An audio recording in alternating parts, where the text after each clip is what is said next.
Welcome back to my YouTube channel Moran Education. Hope you all are doing well. आज हम discuss करेंगे एक नए इशू के बारे में जो बहुत ज़्यादा ट्रेंड में है, जो है सुसाइड। आजकल हम जिसे देखते हैं, क्या वो स्टूडेंट हो जाए, हमारा यूथ हो, वो किसकी तरफ प्रोवोक हो रहा है? सुसाइड की तरफ, कि अगर उससे कुछ काम नहीं होता वो अपनी जान दे देते हैं। तो अब हम ये डिस्कस करेंगे कि हमारे कॉन्स्टिट्यूशन में सुसाइड लीगल है या इलीगल, या इसके कौन कौन से प्रोविजंस हैं। So let's discuss. सबसे पहले जो सुसाइड के थ्रू जो हमें पनिशमेंट दी जाती है वो 3 सेक्शंस के थ्रू दी जाती है। इंडियन पेनल कोड के 3 सेक्शंस के थ्रू, 305, 306 एंड 309। ये जो 3 सेक्शंस है वो डिफाइन करते हैं सुसाइड या आत्महत्या को। सबसे पहले बात करते हैं 305 की। 305 कंसीडर करता है जो बच्चे 18 साल से कम होते हैं, जो लेस देन 18 ईयर्स स्टूडेंट्स या बच्चे होते हैं, या फिर आपके डिसेबल पर्सन या डिसेबल चिल्ड्रन हो गए जो 18 साल से कम है, मेंटली रिटार्डेड हो गए, स्टूडेंट्स हो गए।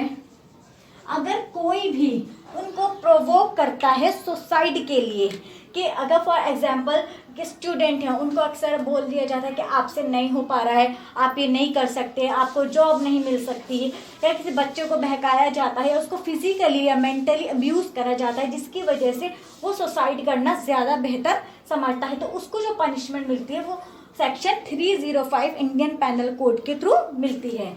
अब आता है आपका 306। ये बात करता है मोर देन 18 ईयर्स।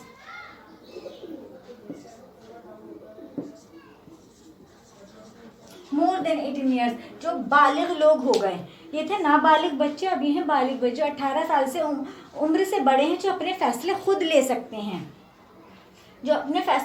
सकते हैं, उनको अगर हम प्रवोक करते हैं सुसाइड के लिए, तो हमें जो पनिशमेंट मिलेगी वो मिलेगी 306 के थ्रू। अब बात करते हैं 309। अब ये बहुत इंपॉर्टेंट सेक्शन है आईपीसी का। क्यों? इसमें ये कहा गया है कि अगर कोई भी अटेम्प्ट टू सुसाइड करता है, किसी ने सुसाइड करी और वो सुसाइड कर तो ली उसने, लेकिन वो बच गया, उसकी लाइफ क्या हो जाती है? सेव लाइफ, ठीक है, बच जाती है, तो उसको भी पनिशमेंट मिलेगी, इस बात की सज़ा, क्योंकि आपने अपनी जान को नुकसान पहुंचाने की कोशिश करी है, तो उसको सज़ा किसके थ्रू मिलेगी? वो सेक्शन 309 के थ्रू। और इसका जो इम्प्रिजनमेंट है वो क्या है? यानी आपको 1 साल तक की जेल भी हो सकती है। इतना क्लियर है?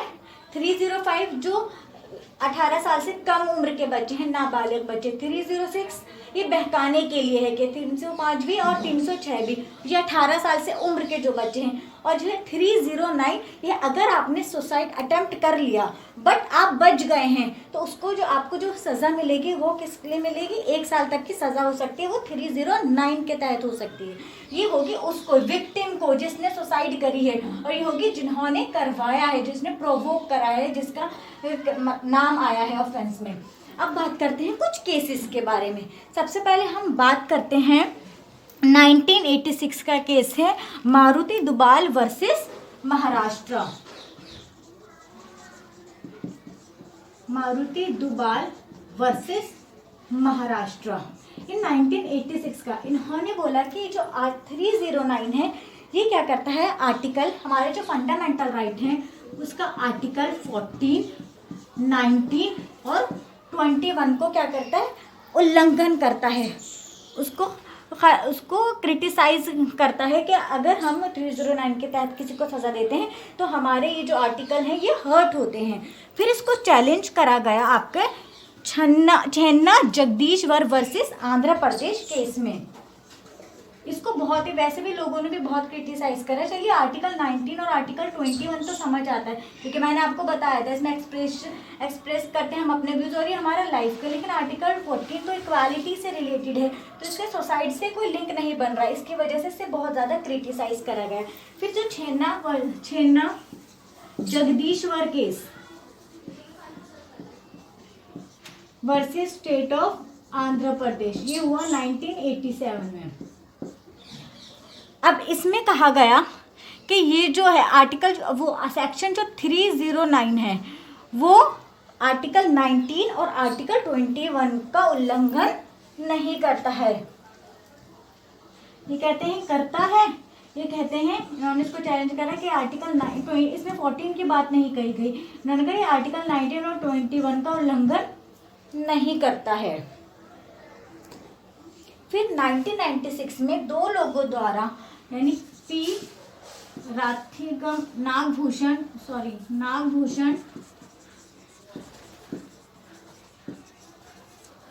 एंड पी राथिनाम,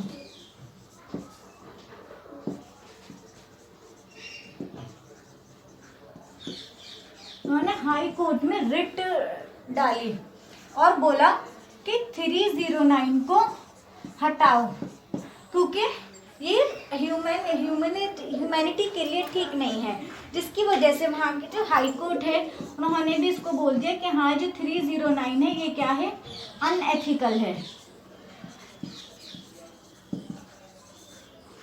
बोल दिया अनएथिकल है। फिर इसी को ये 1996 में इन्होंने डाली थी। फिर उसी ईयर में, सेम ईयर में, ज्ञान Kaur versus state of Punjab में इसको चैलेंज करा गया। ज्ञान Kaur versus state of Punjab, और इसमें कोर्ट ने ये फैसला दिया कि जो 309 है वो आपका अनएथिकल नहीं है,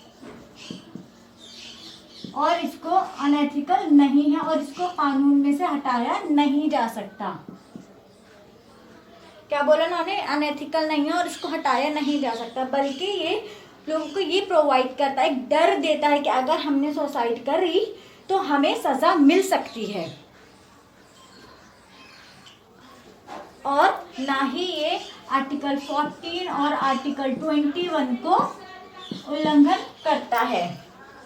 और इसी अभी ये जो सज़ा है, ये जो 1 ईयर का इम्प्रिजनमेंट 2018 में इसमें एक अमेंडमेंट करा गया। इसमें बोला गया कि अगर कोई भी पर्सन डिसेबल है या किसी स्ट्रेस में है जिसके चलते उसने सुसाइड करने का फैसला लिया, या उसकी मतलब मेंटली कंडीशन ठीक नहीं है, तो उसको ये सज़ा नहीं दी जाएगी। मतलब उसको 309 के तहत या किसी भी धारा के तहत सज़ा नहीं दी जाएगी। क्यों? क्योंकि सुसाइड करना उसकी मजबूरी थी, या तो वो अपने होश में नहीं था या किसी तनाव में था। होप ये सेक्शंस और आपको जो सुसाइड से रिलेटेड ये जो हमारे संविधान में दिया गया है वो समझ में आ गया होगा। अगर आपको इससे रिलेटेड कुछ भी प्रॉब्लम है, यू कैन आस्क मी। और अब मैं यही कहना चाहूँगी कि सुसाइड के किसी भी प्रॉब्लम का सॉल्यूशन नहीं होता।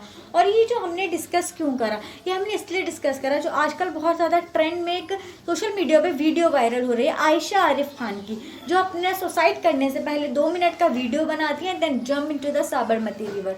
ये क्या है? ये एक तरीके से नेगेटिविटी शो करता है कि अगर हमारे कोई प्रॉब्लम का सॉल्यूशन नहीं निकल पा रहा है तो हमें सुसाइड कर लेनी चाहिए।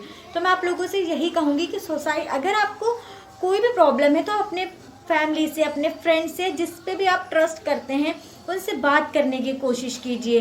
लेकिन सुसाइड नहीं करनी चाहिए, और ये गलत भी है, क्योंकि अगर आप सुसाइड करेंगे, जिसकी वजह से आपने सुसाइड करी उसको तो और भी ज़्यादा मज़ा आएगा कि अच्छा इसको तो जान चली गई, लेकिन आपका तो कुछ भी फ़ायदा नहीं हुआ इसमें, बल्कि नुकसान ही हुआ। क्यों? क्योंकि आपके परिवार वाले जो आपसे बेइंतहा प्यार करते हैं, जो आपकी फ़िक्र करते हैं, उनको परेशानी हुई।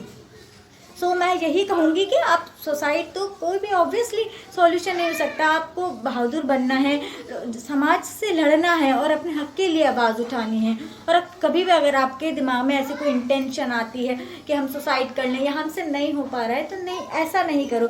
बल्कि बीके अस्मिता जो हैं, उनकी एक पोयम है बहुत अच्छी, ये मत कहो खुदा से मेरी मुश्किलें बड़ी हैं, इन मुश्किलों से कह दो मेरा खुदा बड़ा है।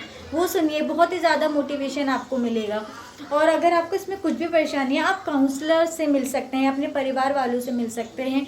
और मैं अंत में बस यही कहूँगी कि सुसाइड किसी भी प्रॉब्लम का सॉल्यूशन नहीं होता है। प्लीज़, आपकी ज़िंदगी बहुत कीमती है, उसको यूटिलाइज़ करें। इस देश को आपकी ज़रूरत है। लोगों को समझाने के लिए, उसको आगे बढ़ाने के लिए आप जैसे यूथ की बहुत ज़्यादा ज़रूरत है। अगर यूथ ही नहीं रहेगा, हमारा देश तो वैसे ही इतना पिछड़ता जा रहा है। हम डिजिटल हो रहे हैं, हम मेक इन इंडिया करना है, हम स्टार्टअप इंडिया कर रहे हैं, बट क्या ये सबसे फ़ायदा मिल रहा है? क्या हमारी पॉवर्टी डिक्रीज़ हो रही है? क्या हमारी जेंडर बायसनेस कम हो रही है? ऐसा कोई प्रॉब्लम्स के सॉल्यूशन के लिए हमें कुछ बनना पड़ेगा। कुछ बनने के लिए हमें जीवित रहना बेहद ज़रूरी है।